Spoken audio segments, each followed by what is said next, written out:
बाज़ लोगों ने यह तक लिखा, हज़रत उमर फारूक रज़ी अल्लाह ताला अन्हु ने बाज़ाब्ता ये ऐलान किया, काबतुल्लाह के पास ठहर कर बड़ी बुलंद आवाज़ से ये ऐलान किया कि जिसे अपनी माँ को रुलाना हो, जिसे अपनी बीवी को बेवा करना हो और जिसे अपने बच्चों को यतीम करना हो, वो आए और उमर को रोक ले हिजरत करने से।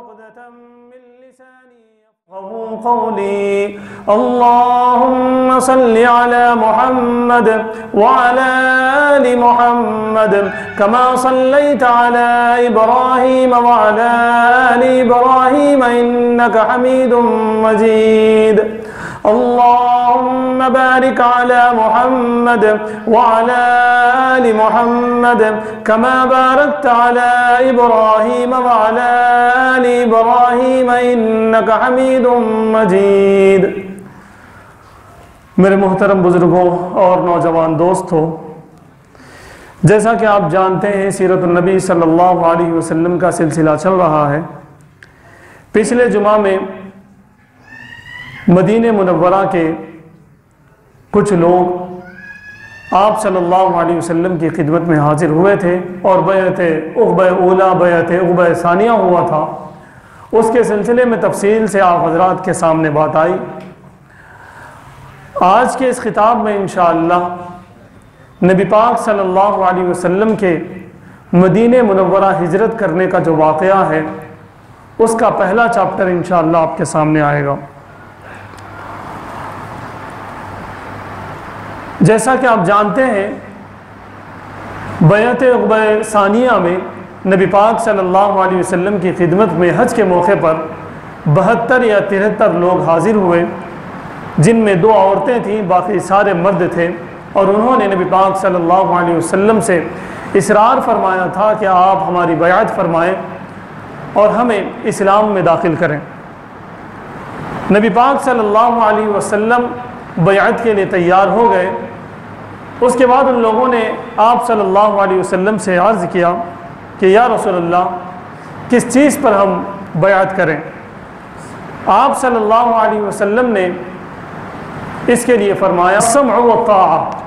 नबी पाक सल्लल्लाहु अलैहि वसल्लम ने इरशाद फरमाया कि मेरी बात मानोगे और उस पर अमल करोगे, इस पे तुम्हें बैअत करनी होगी।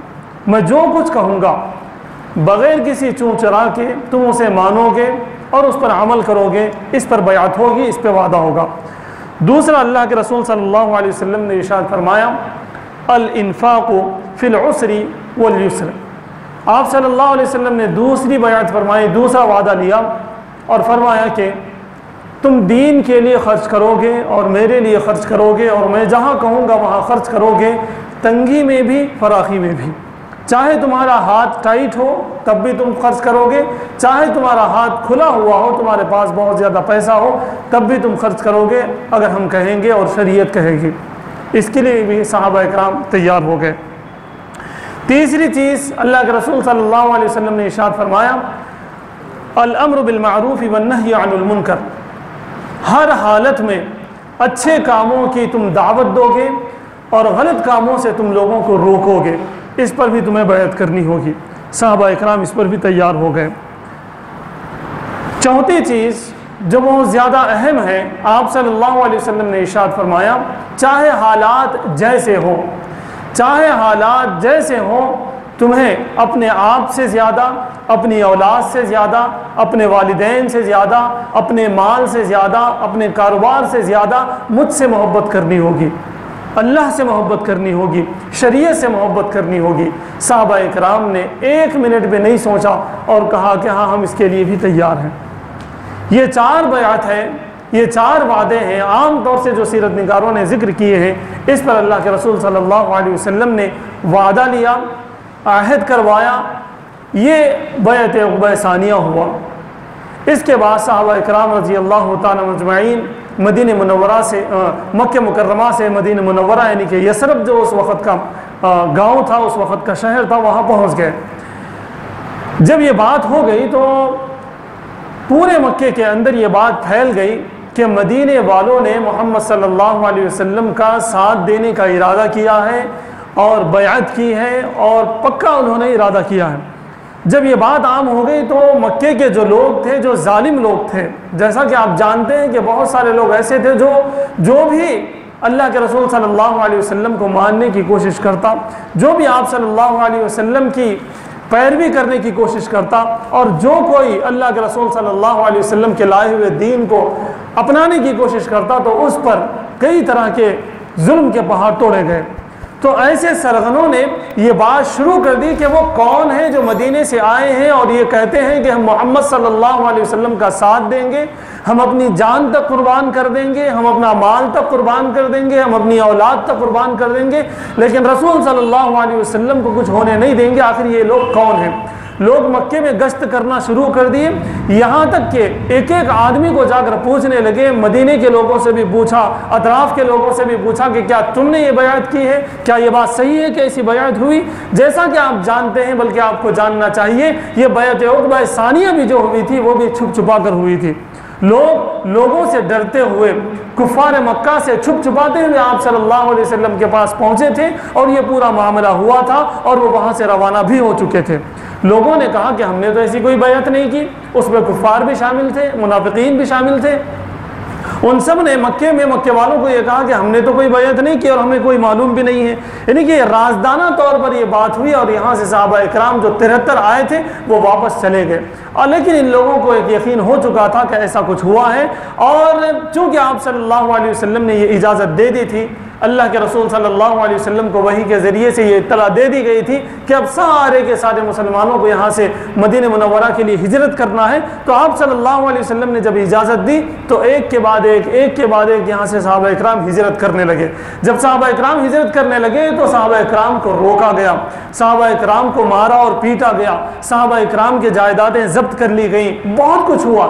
इनमें मैं दो वाक़यात बताते हुए मैं आगे बढ़ना चाहूँगा। एक हज़रत उम्मे सलमा है और एक हज़रत अबू सलमा है। ये दोनों मियाँ बीवी हैं और इनका एक बच्चा भी था। ये तीन लोग भी हिजरत के लिए तैयार हुए और हिजरत करने के लिए ये निकल पड़े। जब ये निकल पड़े तो हज़रत उम्मे सलमा के ख़ानदान वाले भी आ गए और हज़रत अबू सलमा के ख़ानदान वाले भी आ गए। मियाँ और बीवी दोनों के ख़ानदानों वाले आ गए, कबीले वाले आ गए और कहने लगे कि हम तुम्हें जाने नहीं देंगे। हज़रत उम्मे सलमा को तो उनके ख़ानदान वालों ने पकड़ लिया, दबोच लिया और उनको गोया के कैदोबंद में रख दिया, उनको जाने नहीं दिया और कहा कि हम इसे छोड़ेंगे ही नहीं, हम इसको अपने कब्ज़े में ले लेंगे। तो हज़रत उम्मे सलमा यहीं रह गए। हज़रत अबू सलमा को वो रोक नहीं सकते थे, इसलिए कि वो मर्द थे, वो तो जाने पे अड़े हुए थे। तो वो जाने लगे तो हज़रत अबू सलमा के बेटे को या बेटी को, उसको इन लोगों ने ले लिया, उनके ख़ानदान वालों ने उस बच्चे को ले लिया और कहा कि अगर तुम्हें जाना हो तो अकेले जाओ, हम बच्चा नहीं देंगे। हज़रत अबू सलमा के ऊपर ऐसे हालात आए कि बीवी भी यहीं रह गए, बच्चा भी यहीं रह गया, वो अकेले यहाँ से हिजरत करके चले गए। तकरीबन 1 साल के बाद बच्चे और बीवी को फिर मदीना मुनव्वरा जाने का मौका हुआ। वो इंशाअल्लाह आगे के एपिसोड में इंशाअल्लाह वो बात आएगी, आगे के खिताब में वो बात आएगी, इंशाअल्लाह वहाँ पर हम तफसील से जानेंगे। 1 साल तक बहरहाल वो अकेले रहे हज़रत अबू सलमा वहाँ पर हिजरत करके।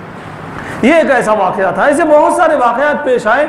एक और वाक़या मैं आपको बताते चलूँ, हज़रत उमर फ़ारूक रज़ी अल्लाह ताला अन्हु का। कुछ हिजरतें ऐसी थी जो ऐसी हुई, लेकिन एक हिजरत ऐसी भी थी जो शान से हुई, पूरी शान से।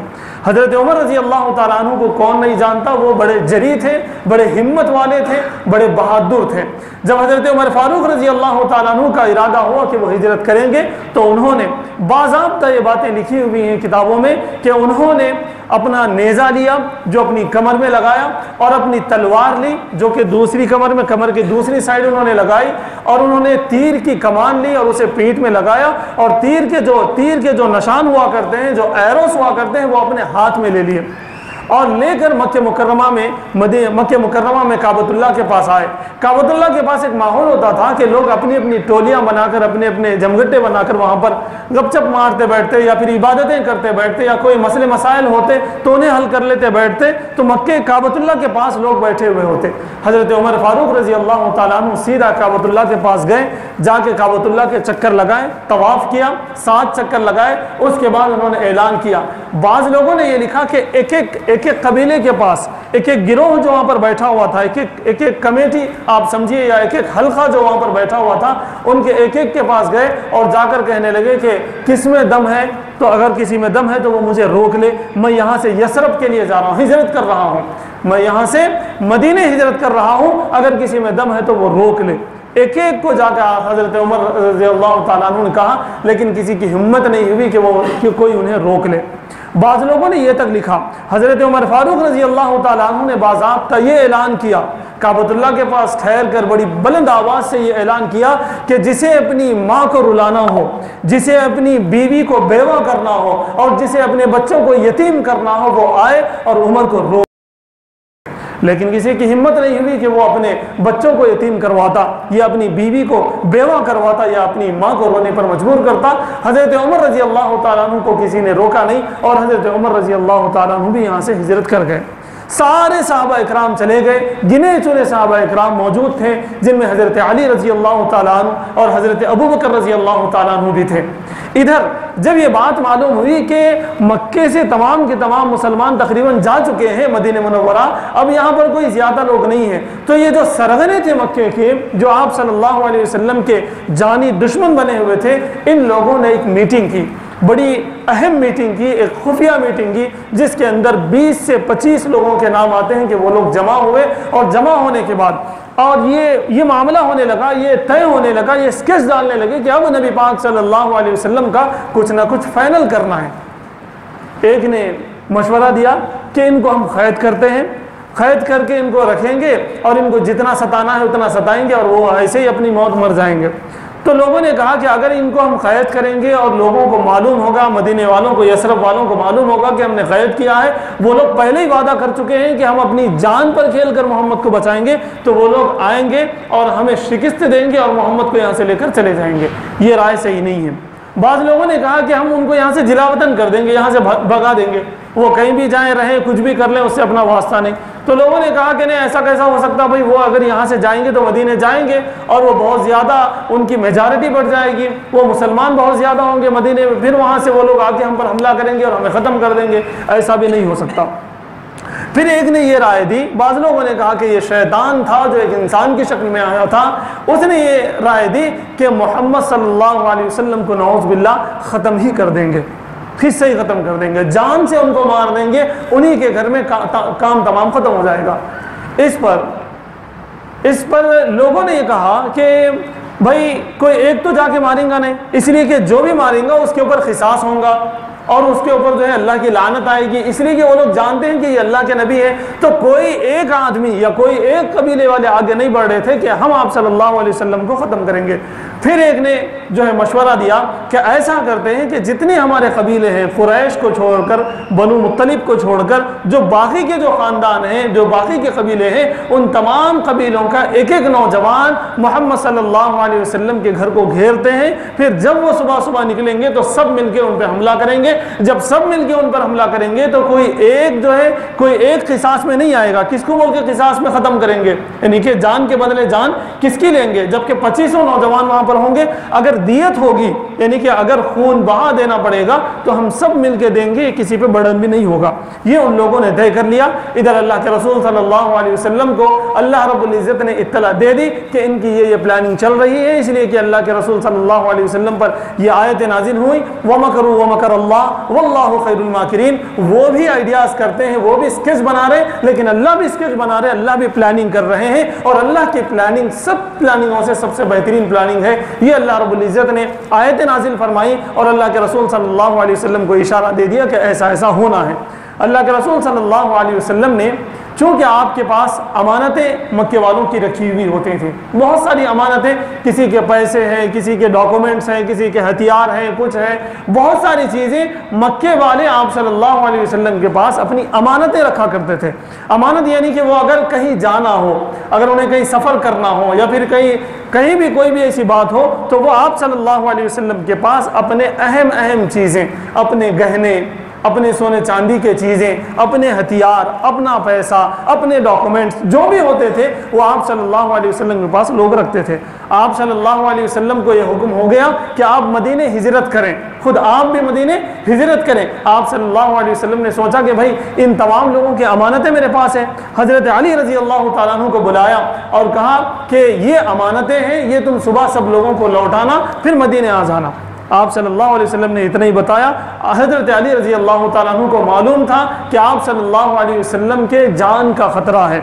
उनकी जगह पर अगर कोई सोएंगे तो लोग ये समझते हैं कि ये मोहम्मद हैं और उनको ख़त्म किया जा सकता था। लेकिन हज़रत अली रज़ी अल्लाह ताला अन्हु ने उफ़ तक ना कहा। आप सल्लल्लाहु अलैहि वसल्लम की बात मान ली और आप सल्लल्लाहु अलैहि वसल्लम की जो जगह थी वहाँ पर वो लेट गए चादर ओढ़ कर।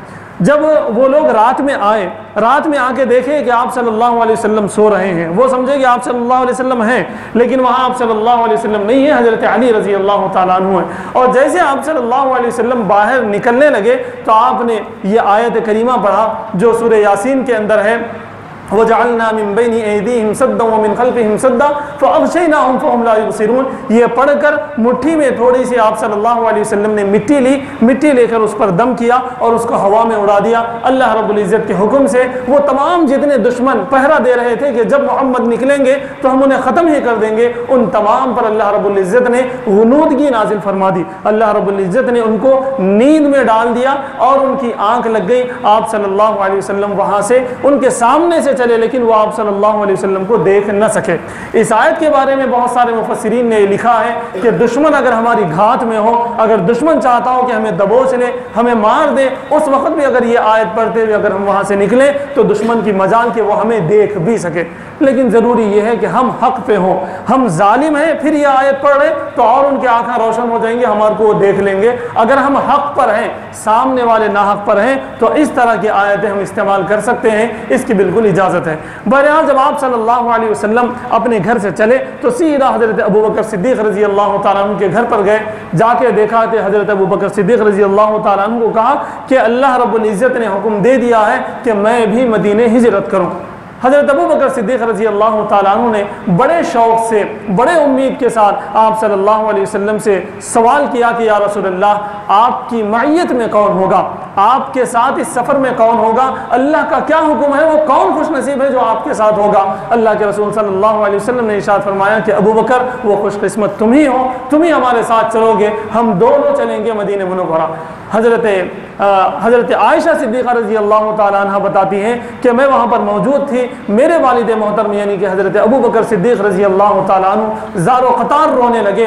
रो रो कर उन्होंने ये बताया कि बड़ी खुशी की बात है कि मैं आपके साथ चल रहा हूँ इस सफ़र में, और ये सफ़र इतना बेहतरीन सफ़र है और इतनी ज़्यादा नेकियां अल्लाह के रसूल सल्लल्लाहु अलैहि वसल्लम के साथी को दी गई। हज़रत उमर रज़ी अल्लाह ताला अन्हु ने एक मरतबा बताया था कि अबू बकर सिद्दीक़, मेरी ज़िंदगी की पूरी नेकियां आप ले लेना और हिजरत की जो नेकियां हैं आप सल्लल्लाहु अलैहि वसल्लम के साथ जो आप थे वो नेकियां मुझे दे देना। हज़रत अबू बकर सिद्दीक़ रज़ी अल्लाह ताला अन्हु मुस्कुरा कर खामोश रह गए। यानी कि इससे मालूम होता है कि इस सफ़र में जो हज़रत अबू बकर सिद्दीक़ रज़ी अल्लाह ताला अन्हु आप सल्लल्लाहु अलैहि वसल्लम के साथ थे, तो ये उनकी शान को बताने के लिए, उनकी अज़मत को बताने के लिए ये चीज़ काफ़ी है, इसलिए कि ये मौका उनको दिया गया जो आप सल्लल्लाहु अलैहि वसल्लम को बहुत ज़्यादा दिल से चाहते थे, हर एतबार से उनको चाहते थे। बहरहाल आप सल्लल्लाहु अलैहि वसल्लम ने हज़रत अबू बकर सिद्दीक़ से ये बताया कि मेरे साथ आप चलोगे। हज़रत अबू बकर सिद्दीक़ रज़ी अल्लाह ताला अन्हु ने दो ऊँटनियों की तरफ इशारा करते हुए बताया कि ये ऊँटनियों को मैंने इसी सफ़र के लिए तैयार किया है। आप सल्लल्लाहु अलैहि वसल्लम जो कि पूरी ज़िंदगी हज़रत अबू बकर सिद्दीक़ रज़ी अल्लाह ताला अन्हु के एक एक पैसे का इस्तेमाल दीन के लिए किया था, लेकिन हिजरत की इस सवारी के बारे में आप सल्लल्लाहु अलैहि वसल्लम ने कहा कि अबू बकर इसकी कीमत बताओ, मैं इसकी कीमत बताकर यहाँ से चलूँगा। हज़रत अबू बकर परेशान हो गए, लेकिन ये बताया गया कि ये हिजरत एक ऐसा अमल है कि इसके अंदर जिसका पैसा लगेगा, जिसकी जान लगेगी, उसके लिए बहुत ज़्यादा फ़ायदा है, उसका बहुत ज़्यादा उसको सवाब मिलेगा। इसलिए अल्लाह के रसूल सल्लल्लाहु अलैहि वसल्लम ने उस ऊँट की कीमत अदा की। कीमत अदा करने के बाद वहाँ से आगे बढ़े। जब आप सल्लल्लाहु अलैहि वसल्लम थोड़ी दूर गए, यानी कि मक्के से आगे बाहर गए, तो उसके बाद एक ग़ुलाम को हज़रत अबू बकर सिद्दीक़ रज़ी अल्लाह ताला अन्हु ने अरेंज कर लिया था। वो ग़ुलाम आया और आके आप सल्लल्लाहु अलैहि वसल्लम को, हज़रत अबू बकर को यहाँ से लेकर चले। आप सल्लल्लाहु अलैहि वसल्लम कोई भी काम बगैर प्लानिंग के नहीं करते थे। ये काम जो कि बहुत ख़तरे वाला था, यानी कि आप सल्लल्लाहु अलैहि वसल्लम और हज़रत अबू बकर सिद्दीक़ अगर दुश्मन को मिलते तो नऊज़ बिल्लाह उन्हें वहीं ख़त्म किया जाता। इसलिए आप सल्लल्लाहु अलैहि वसल्लम ने भी पूरी मास्टर प्लानिंग के साथ वहाँ से चले थे। आप सल्लल्लाहु अलैहि वसल्लम ने उसको बताया ग़ुलाम को कि ऐसे रास्ते से ले जाना जिस रास्ते से आज तक किसी ने मदीने का सफ़र न किया हो। जो आम रास्ते थे, 2, 3, 4 रास्ते हो सकते हैं, उन तमाम रास्तों को छोड़कर अल्लाह के रसूल सल्लल्लाहु अलैहि वसल्लम ने ऐसा रास्ता इख्तियार करने का हुक्म दिया कि जिस रास्ते से आज तक कोई ना चला। फिर यहाँ से चले, जाके पहले गार में छुप गए, जो कि बहुत ज़्यादा मशहूर है। गार के मुंह पे जो है मकड़ी ने जाला बुन दिया था। ये बात हकीकत है, बाज़ लोग इसका इनकार करते हैं, लेकिन अच्छी अच्छी किताबों में, जो सीरत की बड़ी किताबें मानी जाती हैं, उनमें ये बात है कि मकड़ी ने जाला बुन दिया था। हज़रत अबू बकर सिद्दीक़ रज़ी अल्लाह ताला अन्हु को डर होने लगा था कि वहाँ तक कुफ़ार आ चुके थे, लेकिन उस जाले को देख कर अल्लाह के रसूल सल्लल्लाहु अलैहि वसल्लम और हज़रत अबू बकर सिद्दीक़ रज़ी अल्लाह ताला अन्हु के उसमें न होने का यकीन उन्हें हुआ और वो वहाँ से चले गए। बहरहाल वहाँ पर जब तक 3 दिन थे तो उन 3 दिनों में मदीने में मक्के में क्या हालात हो रहे, वहाँ पे किस तरह के ऐलानात हो रहे और कौन कौन क्या क्या कर रहे, ये तमाम चीज़ें ग़ुलाम के ज़रिए से, बल्कि हज़रत अबू बकर सिद्दीक़ रज़ी अल्लाह ताला अन्हु के एक बेटे थे अब्दुर्रहमान इब्न अबी बकर, उनके ज़रिए से पूरी इन्फॉर्मेशन रोज़ाना मिल रही थी। फिर एक ग़ुलाम को भी तय कर दिया गया था कि वो आए और उस नशानात को मिटा दे, बकरियों के साथ आए और हज़रत अबू बकर सिद्दीक़ रज़ी अल्लाह ताला अन्हु के जो बेटे इन्फॉर्मर बन के आ रहे थे और पूरे हालात यहाँ पर बता रहे थे, तो उसके निशान लग सकते रेत में या फिर कहीं पर भी उसके निशान लग सकते उनके आने के।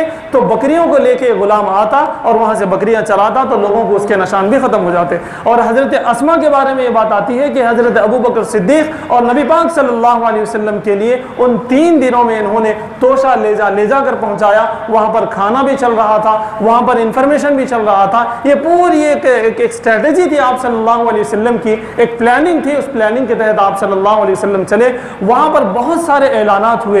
अल्लाह के रसूल सल्लल्लाहु अलैहि वसल्लम को जिंदा या नऊज़ बिल्लाह मुर्दा हज़रत अबू बकर सिद्दीक़ रज़ी अल्लाह ताला अन्हु को भी किसी भी हालत में अगर पकड़ के लाते तो मक्के में ये ऐलान हो रहे थे कि 100 सुर्ख ऊँट दिए जाएंगे। 100 सुर्ख ऊँट का मतलब उस वक़्त का आज की जो बेहतरीन सवारी होगी, मर्सिडीज़ हो या फिर कोई भी फॉर्चूनर की बड़ी से बड़ी जो गाड़ी हो सकती है, उस ज़माने की बेहतरीन जो सवारी थी वो सुर्ख ऊँट थे। वैसे 100 सुर्ख ऊँट दिए जाएंगे, इसका ऐलान हो रहा था। तो हर तरफ से ऐसे लोग जो क़याफ़ा शनास जिनको कहा जाता था, यानी कि जो लोग आहट से पहचानते, जो लोग कदम के निशान को देखकर पहचानते कि ये कदम जो पड़ा हुआ है ये कदम किसका है, ये लोग कितनी दूर से चल रहे हैं और ये कदम बताएगा कि कितनी दूर तक ये लोग चलेंगे, कितने थके हुए हैं, कितना खाए हुए हैं। बहुत ज़बरदस्त लोगों के अंदर जब जहन था और ये लोग थे प्रोफेशनल, ये थे कि ये जानते थे, CIDs थे आपकी ज़ुबान में, वो लोग जानते थे कि अगर कोई मेंगनी भी मिल जाती, ऊँट की मेंगनी मिल जाती, तो वो लोग पहचान लेते कि ये इस ऊँट पर कितना वजन था, या इस ऊँट पर सिर्फ सामान था या फिर कोई और बैठा हुआ भी था, ये ऊँट किस कबीले का है, ये ऊँट वो तो नहीं है जिस पे मोहम्मद और अबू बकर चले हैं। तो इस तरह वो लोग पहचानते पहुंचने की कोशिश करें, लेकिन अल्लाह रब्बुल इज़्ज़त ने उनकी आंखों पर पर्दा डाल दिया। 3 दिन तक तो कोई आप सल्लल्लाहु अलैहि वसल्लम को नहीं पाया। आगे चलने के बाद आप सल्लल्लाहु अलैहि वसल्लम और हज़रत अबू बकर सिद्दीक़ रज़ी अल्लाह ताला अन्हु वहाँ से चले। गार से चलकर मदीने जाने तक कुछ ऐसे वाक़यात पेश आए हैं जो बहुत ज़्यादा इंटरेस्टेड भी हैं और बहुत ज़्यादा सबक आमोज़ भी हैं। उन वाक़यात को भी जानना ज़रूरी है, लेकिन चूँकि वक्त हो चुका है इसलिए इंशाअल्लाह वो जो वाक़यात हैं आगे के सफ़र के अगले जुमा में इंशाअल्लाह हम जानेंगे।